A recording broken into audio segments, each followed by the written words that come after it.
When I was a child, Mexico to me symbolized peace. It was a time for beaches, a time for food, a time for laughter, a time when my parents would grit their teeth and not argue, a time for peace. That soon changed. My family and I were on our way back from Ixtapa to our home in Morelia. As we exited the highway, we inadvertently stepped into a crime scene. As I looked out the window, I could see the forensics team jotting down notes and taking pictures. I could see policemen attempting to direct traffic. I could see bodies. Most of the bodies had been covered. However, one man was not. That man was lying in a pool of blood on his stomach, with both arms laying beside him.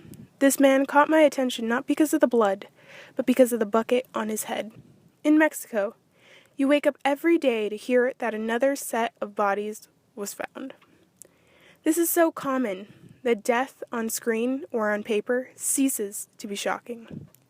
However, this was different. This made it real.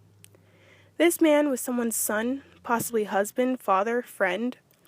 It made me wonder, what had happened to this man to end up in this position? Some would attribute this to race, that somehow Mexicans are genetically predisposed to crime, that as a country, they're bringing drugs, they're bringing crime, they're rapists. However, I had a much simpler explanation: poverty. There is an unmistakable connection between poverty and crime. If the difference between raising marijuana and raising crops was the difference between being able to feed and clothe your family, or living in horrific poverty, what would you choose? It is easy for us, as members of the wealthiest nation, to pretend that we would not have ended up in the exact same position as that man if we were given the same set of circumstances. My argument is not that the drug cartel is just a group of men from humble beginnings attempting to feed their families, but instead, it is a plea to society to see more than meets the eye.